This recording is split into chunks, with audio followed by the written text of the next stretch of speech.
Hello everyone, in this video we'll talk about stem cells. We would talk about their properties, their classification, use of stem cells, and the latest research development about stem cells. So stay tuned till the end of this video. Stem cells are cell types which can divide and self-renew, but eventually they can be differentiated into different lineages. So let us talk about the properties of the stem cell. First of all, stem cells are unspecialized. Second, stem cell have self-renewal properties, and third of all, stem cell can be differentiated into different lineages, and that is nicely depicted in this image. So let's talk about few important things, that where we would see the stem cells in our body. How are these stem cells different from any other cell type present in our body? And what is the relevance of these stem cells?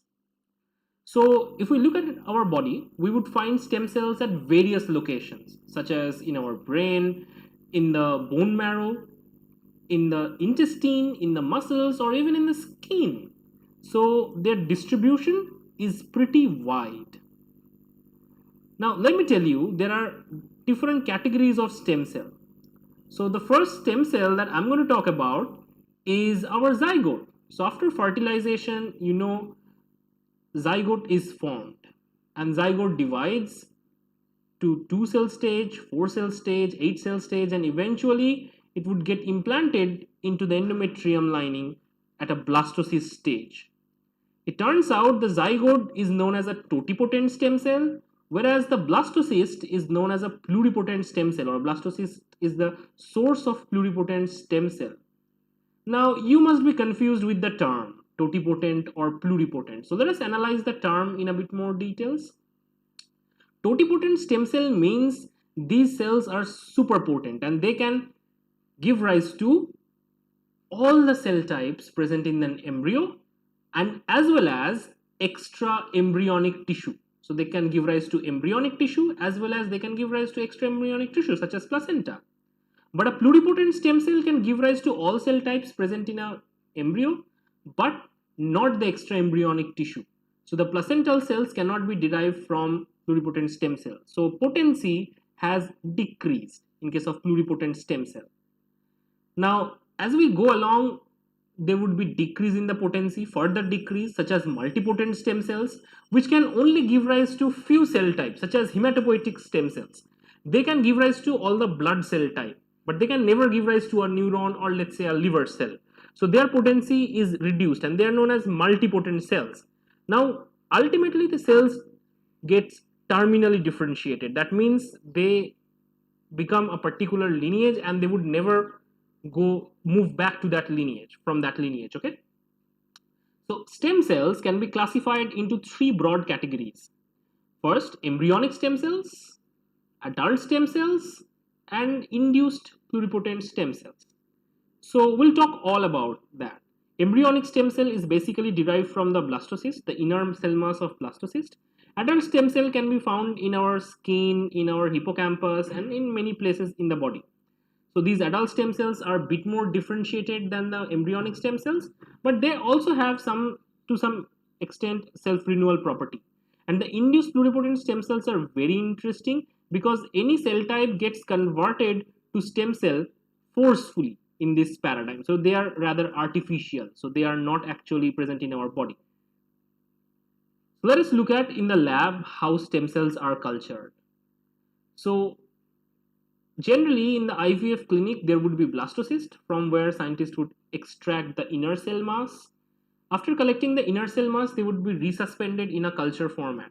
But culturing them is a bit difficult because first you need to have a bed of or a feeder layer of embryonic fibroblast, and on top of that it is possible to culture these stem cells. So it's complicated to culture them. Now the embryonic stem cells can give rise to like specific cell types in our body, or it could be used to differentiate into different lineages in vitro. Now induced pluripotent stem cell on the other hand is also very important because induced pluripotent stem cell can be derived from any cell type in the body. For example, a skin cell. The skin cell can be transfected with specific combination of plasmids such as KLF4, MYC, OCT4 and SOX2, which would convert these skin cells into a stem cell, or this is known as induced pluripotent stem cell, because we forcefully induce these cells to be a stem cell. Now these induced pluripotent stem cell can also be cultured and can be differentiated into different lineages.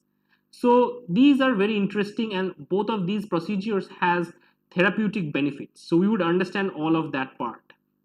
So stem cells can give rise to cells of brain, it can give rise to retinal neurons, it can give rise to liver hepatocytes, it can even give rise to muscle cells. So that is why they have versatile use in biomedical research. So let us quickly summarize the use of stem cells. They could be used for cell therapies, drug screening, source of 3D printing material, toxicology research, and biomedical research tools. So they have wide variety of applications. So let us take a look at some of these applications. Let's say you are affected by AML, which is a blood cancer, where your myeloblasts are affected.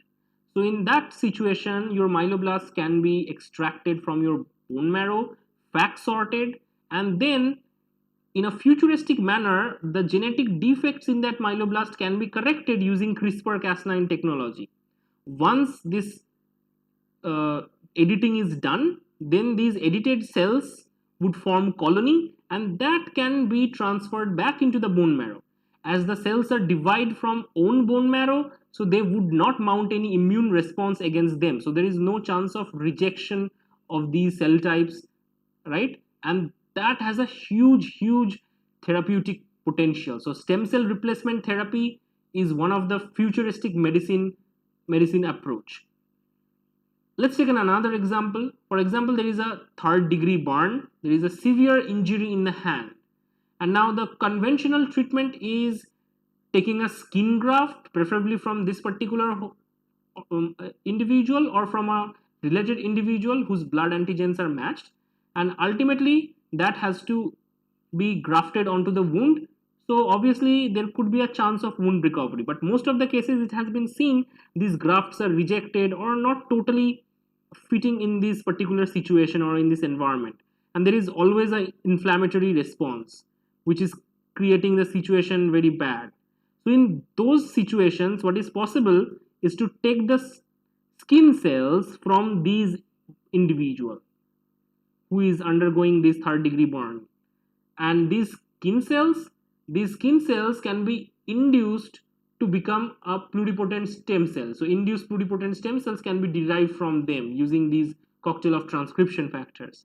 Now from that induced pluripotent stem cell, it is possible to culture the skin, and that could be used as a graft to put it on the wound. So obviously this graft is coming from the individual who is the donor of the skin cell, so there is no chance of graft rejection, and this is another important aspect of the regenerative medicines that are futuristic. Now it would have a very low chance of graft rejection. That's the biggest advantage of this procedure. Using similar type of approach, it is possible to derive retinal cells or retinal neurons from stem cells, and it could be replaced in the retina in case of severe eye disease. Let me give you an example of neurodegenerative diseases.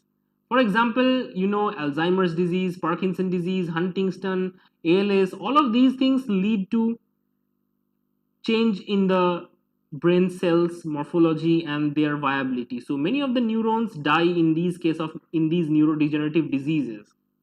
So when these neurons or other brain cells such as glia are dying, it is possible by using stem cell therapeutics to replace these neurons from iPSC derived neurons. So obviously you can take a skin cell from these infected patients or the patients who are suffering from Alzheimer's, let's say, and these skin cells can be converted to iPSC, which can be further differentiated into neuron. And this neuron is very much similar to the particular human from which the cell has been taken. So there is no chance of rejection or inflammatory responses. So in short, it has a huge therapeutic potential. Now, stem cell based therapy is widely used for treatment of several diseases, and the usage of stem cell therapy is increasing day by day. And you can see the current medical journal reports, and its usage is gradually increasing in North America, Europe, and many third world countries as well. No, but scientists are really trying to understand two fundamental properties of stem cell. One is self renewal, how these cells can really self renew for a very long time, and when it is necessary, they can be differentiated into lineages. So, this is the biggest question, that how this temporal aspect is maintained by the stem cells. Second, that what are the factors in the living organism normally regulate stem cell population or stem cell renewal? Or let's say, what are the factors that kind of make the balance between differentiation versus proliferation? So these are the key questions that scientists wanted to understand. Also, the overarching question is, what makes stem cells different from other cells? It turns out stem cells have different pattern of gene expression compared to a normal cell, different metabolic pathways which are active, different chromatin landscape, protein stability, or microenvironment interaction. So all of these factors cumulatively lead to a different property of stem cells. So let us take an example. If we look at the chromatin architecture, we would see the promoters which are present in the stem cell have very different type of transcription start site. So, and which are very different from the housekeeping genes or any other genes which are regulated. Also, if we talk about the chromatin marks, we would see the stem cell has equal amount of like activatory and inactivatory mark, as if the chromatin is in a poised state. It can be deactivated or silenced, or it can be activated rapidly. So it's like in a charged or poised state, which is a characteristic feature of stem cell chromatin. Now, other than that, if we talk about metabolic pathway, normal cell utilize glucose and they use OXPHOS based method to generate ATP, and quite a lot of ATP can be generated using oxidative phosphorylation and electron transport chain. But the stem cells do not use OXPHOS or mitochondrial electron transport chain.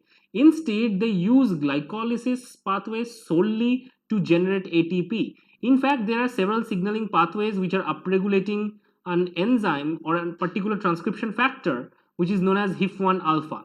And this transcription factor is master regulator for transcribing several genes which are necessary for glycolysis. So in a molecular way, we understood how stem cells utilize glycolysis as their key fueling pathway. So obviously their metabolism is very different from a normal cell which generally uses OXPHOS. Not only we have looked at their changes in terms of gene expression profile, but we also see how they differ from each other in terms of metabolism. Now it is possible these days to create organoids out of stem cells. Organoids are simply meaning mini organs. So let's say a brain organoid would resemble a brain, a mini aspect of a brain. Now it is possible to aggregate the stem cells and develop that aggregate in format of an organoid. Organoid would display all the necessary feature of an organ. For example, if it's a brain organoid, it would have features similar to the brain.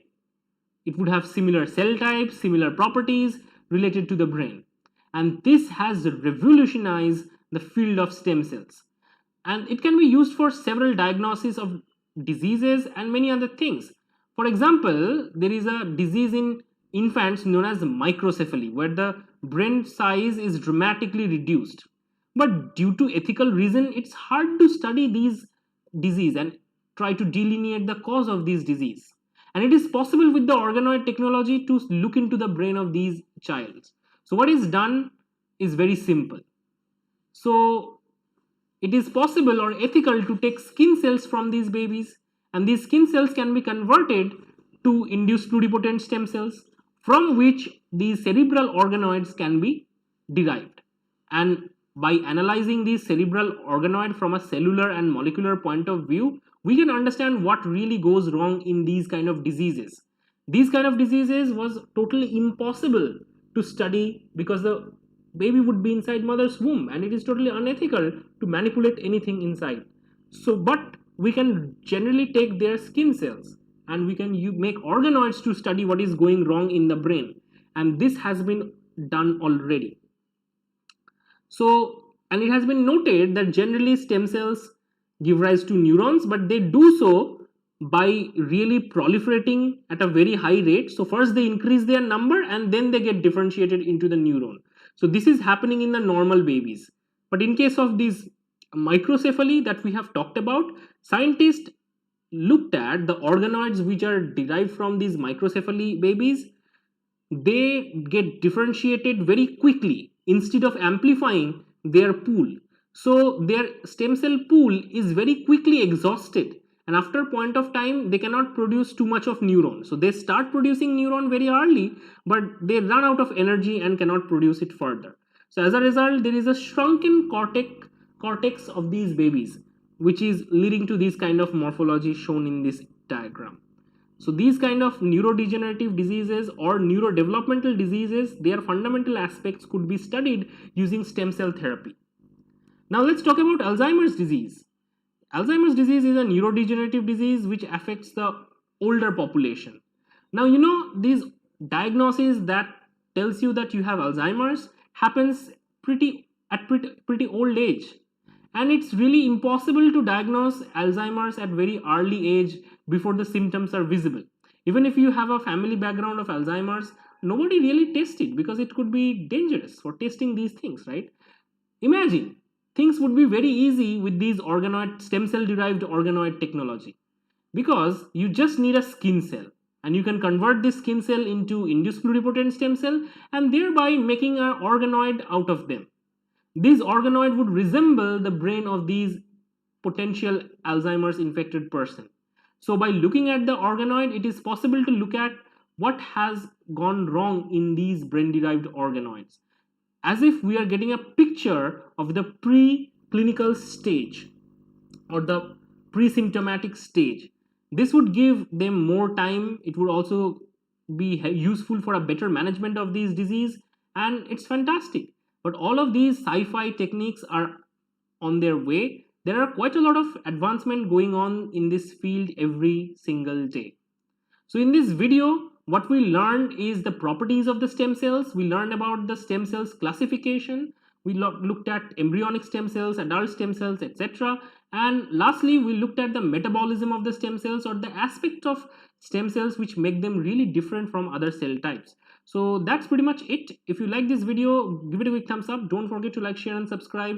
And do subscribe to my Patreon page. You can also support me by paying me $5 in Patreon. Your support would be valuable for me. And if you like to join my course in Unacademy, please use my code AP10 to get a 10% discount.